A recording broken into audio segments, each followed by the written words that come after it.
coincidiu que no dia da ceia, justamente no dia da ceia, nós vamos estudar ou começar a estudar o texto que trata da instituição da ceia do Senhor. Então foi uma coincidência divina, uma providência divina que nós tenhamos esse texto para começar a estudar justamente hoje, quando vamos celebrar a ceia do Senhor. Nós celebramos a ceia do Senhor uma vez por mês, e calhou de falarmos desse texto, justamente no dia da ceia. Mateus 26, de 26 a 30. Irmãos, esse texto eu quero apresentar aos irmãos. Como eu geralmente faço, eu quero apresentar esse texto aos irmãos, dividindo em 3 partes. Então os irmãos virão essas 3 partes. É um trecho pequeno, mas eu dividi. Assim, os irmãos podem ver a primeira parte, nos versículos 26 e 27. Nesses versículos 26 e 27, nós vamos tratar dos elementos que compõem o símbolo. E o símbolo é a ceia como um todo. Então, nos versículos 26 e 27, nós temos os elementos que compõem o símbolo. E é importante entendermos melhor esses elementos. No versículo 28, nós temos a explicação do sentido do símbolo. Isso está no versículo 28. Nós vamos ver isso também, a explicação do sentido do símbolo. E nos versículos 29 e 30 nós veremos a esperança anexa ao símbolo. A esperança anexa ao símbolo. Então são 3 partes em que o texto será dividido. A primeira delas, como eu já mencionei, os elementos que compõem o símbolo nos versículos 26 e 27. Então os irmãos me acompanhem na explicação, na explanação desses 2 versículos 26 e 27, os elementos que compõem o símbolo. E eu vou falar só sobre esse ponto hoje à noite, só sobre o primeiro ponto, os elementos que compõem o símbolo. E depois nós vamos celebrar a ceia do Senhor, que é um sermão também, mas um sermão dramatizado. Mas o sermão dramatizado da ceia é um drama mudo. Ele sozinho, sem uma pregação normal, ele representa de modo não muito claro para algumas pessoas aquilo que ele pretende representar. Por isso é necessário que nós tenhamos uma pregação normal antes da celebração da ceia, que é uma pregação através de uma representação. Observem, os irmãos, os elementos que compõem o símbolo no versículo 26, observem. O versículo que diz, enquanto comiam, os irmãos devem observar, os irmãos devem se lembrar, que esse texto está inserido no contexto da Páscoa. O Senhor Jesus está realizando, aqui com os seus discípulos, uma refeição pascal. Ele está comendo a Páscoa com os seus discípulos. Era uma refeição de Páscoa, e nós já falamos isso nos outros estudos, nos outros sermões. Enquanto comiam, o texto se refere ao comer de ervas amargas. Na Páscoa as pessoas comiam um cordeiro e comiam também ervas amargas. Essas ervas eram mergulhadas num molho que ficava numa tigela, e as pessoas então pegavam essas ervas amargas e mergulhavam nesse molho e comiam isso. E isso era comido junto com o cordeiro que era assado. O cordeiro não é mencionado aqui nessa refeição, mas a presença de um cordeiro aqui está subentendida, porque o Senhor havia pedido que os discípulos preparassem a Páscoa para ele comer com eles. E preparar a Páscoa implicava preparar um cordeiro. Muitas pessoas falam que Jesus era vegetariano. Não era. Muitas pessoas falam, Jesus, ele era hindu, e ele passou os anos de obscuridade na Índia. E então ele tinha conceitos hindus de divindade, até a dieta dele era hindu. São tolices, são fábulas absurdas e sem o menor sentido e sem o menor fundamento. O Senhor Jesus comia Páscoa, e a Páscoa era tudo menos vegetariano. Comia um cordeiro na Páscoa. E era isso que o Senhor estava comendo aqui juntamente com os seus discípulos. Se os irmãos olharem o versículo 23, os irmãos verão mais um indício desse costume. No versículo 23, esse versículo deixa transpirar algo do costume da Páscoa. Ele diz, ele respondeu, quem me trairá come comigo da tigela, ou mete comigo a mão no prato, ou mete comigo a mão na tigela. O que significa isso? Que eles estavam molhando as ervas numa mesma tigela, molhando no molho, na mesma tigela. Ok, então comendo. Por isso o versículo 23 fala isso. Quem mete a mão na tigela junto comigo. Os irmãos devem observar, enquanto comiam, Jesus tomou pão. Depois de comerem essas ervas, era hábito na Páscoa que os participantes, sob a direção de alguém que presidia a refeição, os participantes comessem pão sem fermento. Porque era assim, era uma ordem. de Deus que o primeiro dia da Páscoa, o dia 15, a noite de passagem do dia 14 para o dia 15 de Nisã, porque o dia 15 começava na noite do dia 14 e nessa noite, a partir daí, eles não podiam mais comer durante 7 dias pães com fermento. O pão tinha que ser sem fermento, e havia um momento certo de comer esse pão. Eles comiam o cordeiro, comiam as ervas ali mergulhadas, molhadas ali naquele molho preparado para isso. E depois disso então era o momento de comer o pão sem fermento, no primeiro dia da festa dos pães asmos, que era o dia da Páscoa. Depois eles permaneciam por mais até o dia 21, começava no dia 14 de Nissan e até o dia 21, sem comer pães com fermento, só comendo pães sem fermento. Era a festa dos pães asmos, que era uma festa contígua à Páscoa judaica. Então, o que acontece? Aqui, o texto diz, no versículo 26, que enquanto comiam, e os irmãos devem ter esse cenário em mente, do cordeiro das ervas, ele tomou o pão. Jesus não está inventando nada aqui. Ele está seguindo a cerimônia, seguindo o protocolo, seguindo o costume comum da Páscoa judaica. Ele pega o pão sem fermento. E nós vemos aqui, nesse texto, algo curioso, porque o pão é enfatizado assim, como o cálice é enfatizado nessa narrativa da refeição. Por quê? O pão e o cálice são enfatizados nessa narrativa da refeição. Se o pão e o cálice não eram as refeições, não eram os elementos, ou não eram os alimentos centrais dessa refeição. Os elementos centrais, os itens centrais dessa refeição, evidentemente, ou o item central era o cordeiro, mas o cordeiro está só subentendido. Aqui, o cordeiro sequer é mencionado aqui, mas ele menciona o pão, e o cordeiro nem aparece. Para muitos irmãos aqui, a primeira vez estão sabendo que Jesus tinha um cordeiro na mesa. Por que essa ênfase sobre o pão? Porque não há o realce das ervas. Por exemplo, das ervas amargas? Por que não o realce do cordeiro? Que seria tão relevante até para a mensagem cristã? É muito simples. O momento do pão no momento que chegava em que o dirigente que presidia o banquete, aquela refeição, era uma refeição em que havia alguém dirigindo a refeição. Havia alguém que presidia a refeição. Não era uma baderna, todo mundo comendo e bebendo como loucos, não. Havia alguém que presidia cada etapa da refeição. No momento que eles iam partir, o pão sem fermento, como que dando início oficial à festa dos pães asmos, já no dia da Páscoa, na refeição pascal, esse momento era conectado com um costume que consistia de fazer perguntas acerca da redenção de Israel. Nesse instante, em algum ponto, talvez logo no início ali, um pouquinho antes de distribuir o pão ou durante a distribuição do pão, havia o costume do ministrante, do homem que dirigia, da pessoa que dirigia a refeição, fazer perguntas, ou os participantes fazerem perguntas e virem respostas, surgirem respostas acerca da redenção de Israel.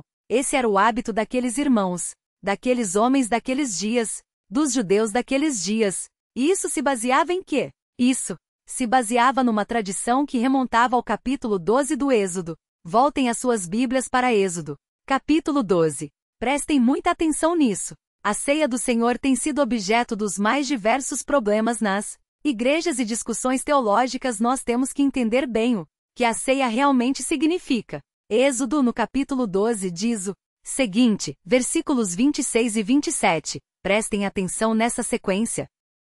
O texto diz assim, Êxodo 12, 26 e 27. Notem que o texto está falando sobre a instituição da Páscoa. E o texto diz no versículo 26 de Êxodo 12, e quando vossos filhos os perguntarem que significa este ritual, notem aqui a pergunta.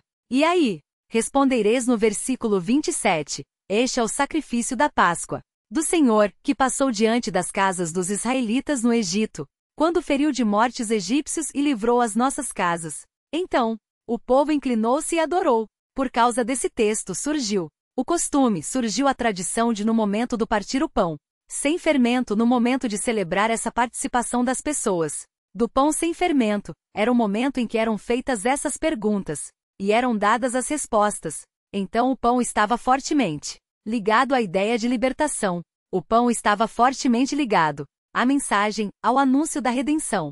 Olha, essas perguntas, quando essas perguntas eram feitas, as pessoas que respondiam diziam: olha, o que estamos fazendo aqui aponta para o fato de que um dia Israel foi escravo no Egito, mas o Senhor libertou Israel. Então, por causa disso, por causa dessa conexão do partir do pão com a ideia e a mensagem de libertação, presente nas perguntas e respostas que eram feitas neste momento. O texto de Mateus realça o pão, e há algo mais aqui, e isso é muito importante. Esse pão que era partido nesse instante tinha um nome, havia um nome específico para esse pão, e esse nome os irmãos encontram em Deuteronômio 16,3. E assim nós vamos formando uma mentalidade específica acerca do que acontecia numa Páscoa judaica naqueles dias, ainda que essas informações sejam esparsas. Elas são recolhidas aos pedaços, é muito difícil reconstruir cada detalhezinho com toda a precisão e exatidão como era feito na época.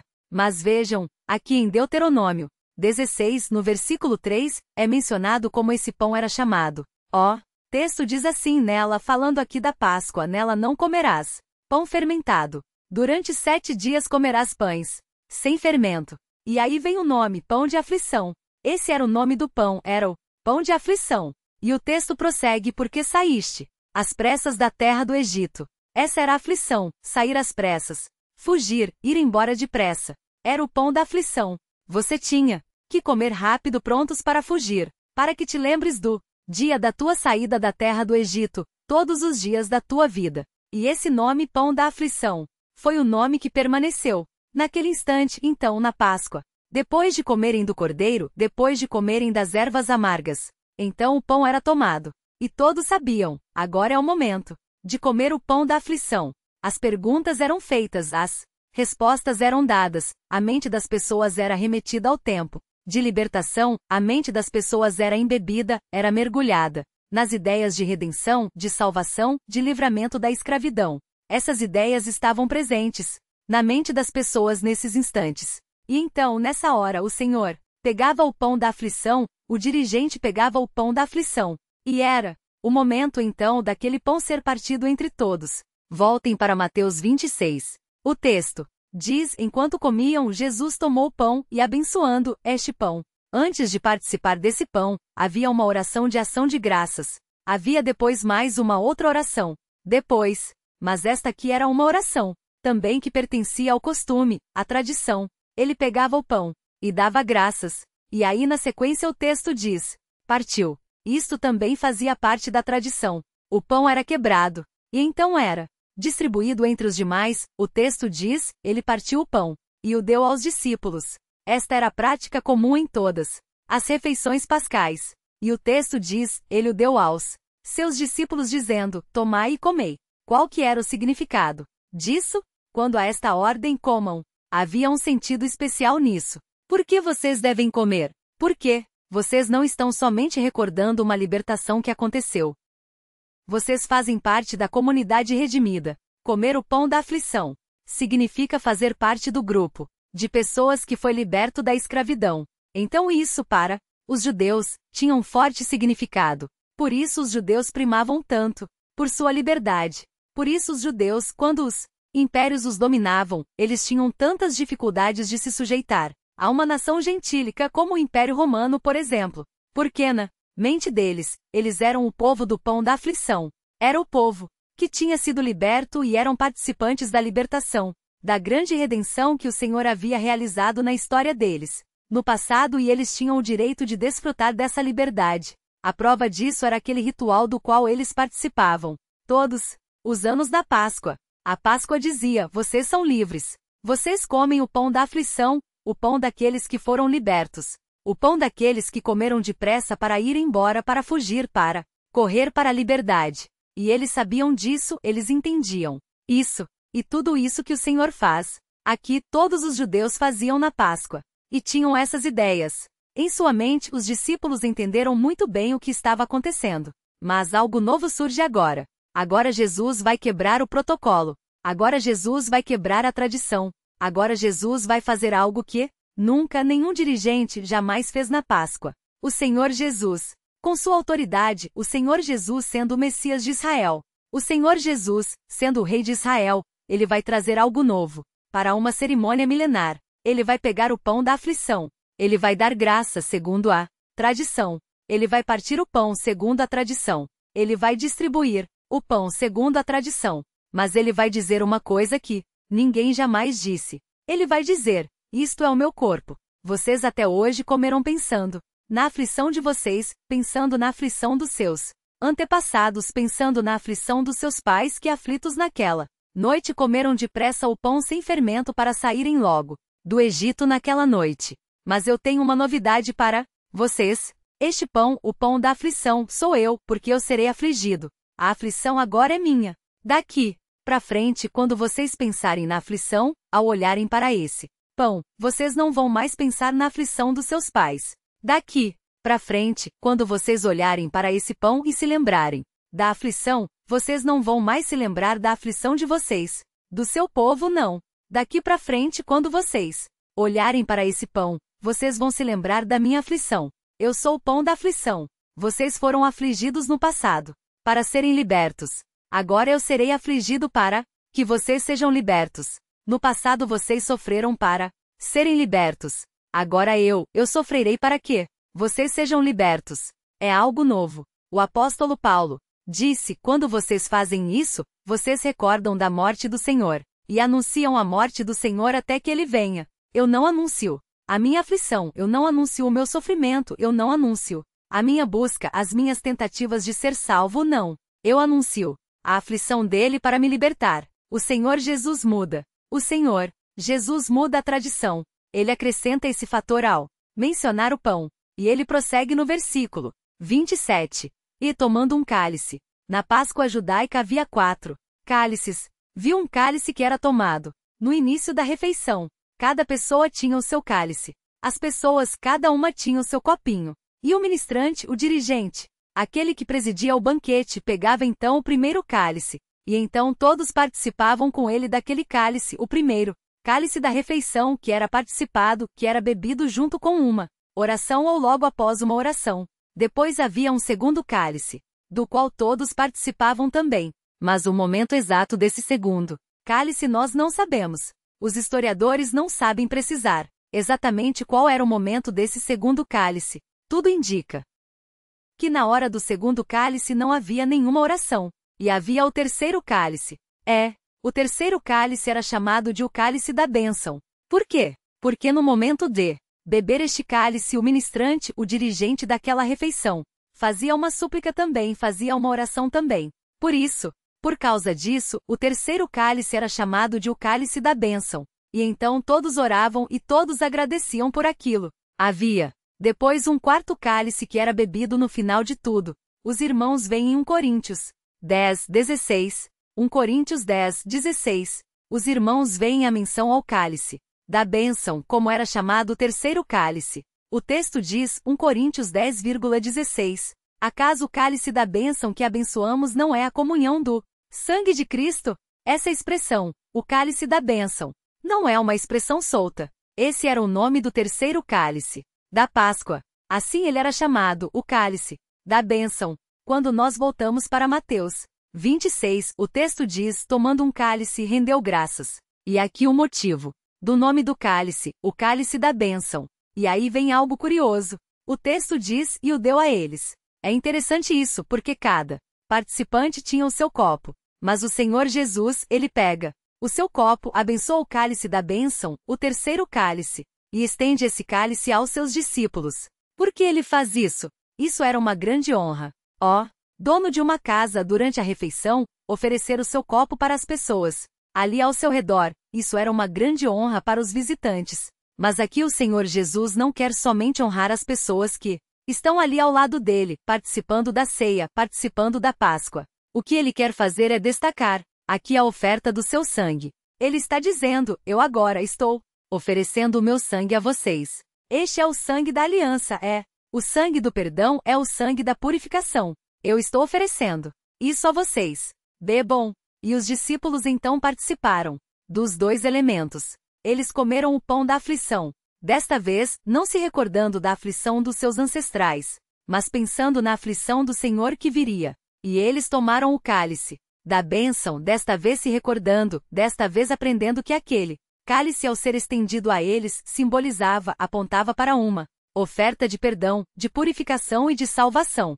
Estes são os elementos que compõem o símbolo, e são essas coisas que devem vir à mente dos irmãos quando nós participamos da ceia do Senhor. Eu como pão da agonia, eu bebo o sangue do perdão e eu devo recordar isso quando participo da ceia do Senhor. Que lições nós podemos extrair disso? Que relevância esses símbolos, e esses rituais e essas inserções que o Senhor faz no ritual da Páscoa tem que ver conosco? Tem que ver com as pessoas do nosso tempo? Tem que ver com o nosso modo de pensar? Quais são as relações disso com a nossa realidade, o nosso modo de entender as coisas? Meus irmãos, a lição principal que nós tiramos disso é uma lição antiga, elementar, óbvia, para aqueles que conhecem o Evangelho de fato, mas uma lição que mesmo sendo simples, antiga, elementar, básica na teologia cristã é uma lição que tem que ser recordada com bastante frequência. Por quê? Porque muitas pessoas mesmo no meio evangélico esquecem desta lição. E a lição é a seguinte: a salvação é uma dádiva, não é uma conquista. A salvação é uma dádiva, não é uma conquista. Muitas pessoas se afligem para serem salvas. Elas pensam que elas são o pão da aflição. Elas buscam a salvação por todos os meios. Elas vão à igreja para serem salvas. Elas dão o dízimo para serem salvas. Elas fazem boas obras para serem salvas. Elas pensam que elas podem se tornar o pão da aflição que precede a libertação. Elas não sabem que o pão da aflição é um só, é Jesus e ele já foi afligido para eu ser salvo. Eu não preciso ser afligido para ser salvo. No passado e ainda hoje muitas pessoas ligadas às mais diversas seitas cristãs se autoflagelam, buscando perdão dos seus pecados. Monges fazem isso. Pessoas fazem jejum no meio pentecostal. Passam dias e noites sem dormir. Muitas pessoas, muitos evangélicos, especialmente no meio pentecostal, muitas dessas pessoas passam noites em claro, orando e buscando e de certa forma se autoflagelando, tentando com isso ou conquistar ou manter, não perder a salvação. Acreditam que podem manter a sua salvação, não perder a sua salvação através de se auto-afligirem. Elas pensam que são o pão da aflição. Eu vou me afligir, eu vou me esforçar, eu vou me dedicar para conquistar a salvação. E fazem isso porque não entenderam a mensagem da antiga Páscoa, da nova Páscoa, que Jesus já foi afligido para que eu seja salvo. Essa semana, eu coloquei no boletim, eu fui à Sociedade Maçônica Paulista, Maçônica alguma coisa assim, Associação Maçônica de São Paulo. Participei ali de um evento, eu não sou maçom, fui convidado para falar sobre a vida após a morte. E no meio dos seus rituais todos, eu assisti alguns rituais ali, todas as formalidades, nunca tinha visto algo muito curioso, nunca tinha entrado num templo maçônico, até porque dizem que é proibido, mas deixaram eu entrar. Eu entrei e fiquei ali junto com outros dois convidados, com um judeu perito em cabala e o sheik da comunidade islâmica de São Paulo estavam lá também, sentaram ao meu lado e todos nós fomos. Nós três fomos questionados acerca da vida após a morte. E foram dados 21 minutos para cada um de nós.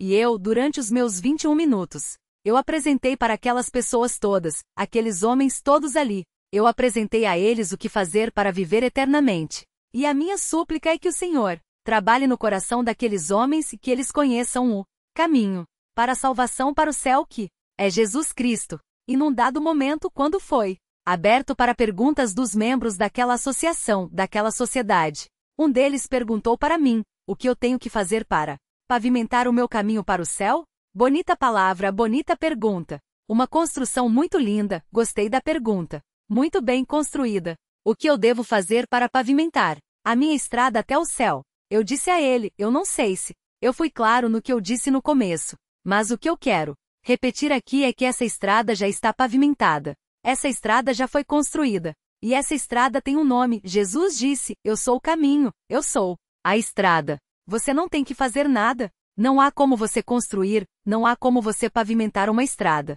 até o céu, não há condições de você fazer isso. Você pode realizar quantas boas obras você quiser, você pode dar todas as suas coisas para os pobres, você pode frequentar a igreja até a morte, você pode fazer tudo o que quiser, nada disso será suficiente para você construir uma estrada até o céu. Mas eu tenho uma boa notícia. Essa estrada já foi construída. E o nome dela é Jesus. Jesus disse, eu sou o caminho. Você tem que crer nele. A salvação não é uma conquista. A salvação é uma dádiva. Todas as gerações têm que ser lembradas disso.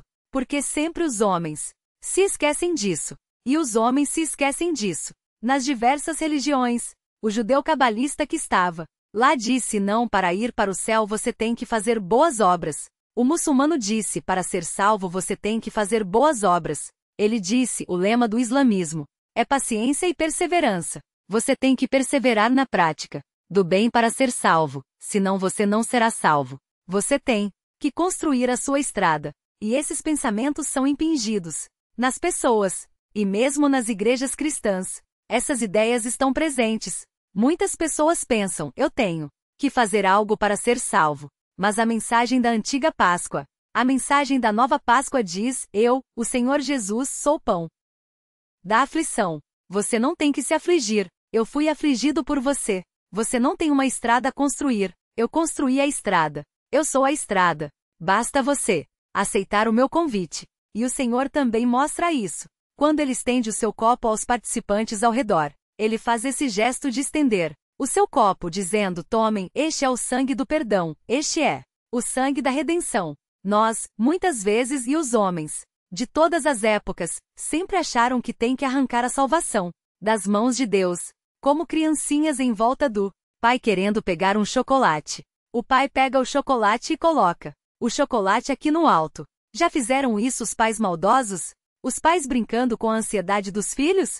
Pegam o ovo de Páscoa e levantam o ovo de Páscoa assim no alto. E os seus filhos, as criancinhas em volta, começam a pular, tentando alcançar o ovo de Páscoa, estendendo suas mãozinhas, se esticando o máximo que podem, tentando subir no papai para arrancar dele o ovo de Páscoa, para arrancar dele o doce. Se esforçando ao máximo para isso. E é assim que as religiões, por aí afora, fazem. É assim que muitos cristãos, ou que se dizem cristãos que não conhecem a verdade, que não conhecem a mensagem da Páscoa verdadeira, fazem. Querem arrancar a salvação das mãos de Deus. Querem se esforçar, se esticar, para tentar obter a salvação através do seu esforço próprio. Mas o que nós aprendemos na antiga e na nova Páscoa é que o Senhor estende o seu cálice. O Senhor estende o seu vinho. O Senhor estende o seu sangue e oferece. Ele oferece. Ele diz, tomem, bebam. Bebam do meu perdão, bebam da minha libertação, bebam da minha redenção. Não há nada que fazer. Não há nenhum esforço a fazer. Não há nenhuma obra mais a fazer. Não há nenhum sangue mais a ser derramado. Nada disso. Eu sou o pão da aflição. E eu estendo a mão. Eu estendo o cálice. Coma, beba, descanse, se satisfaça. Se embriague no meu perdão.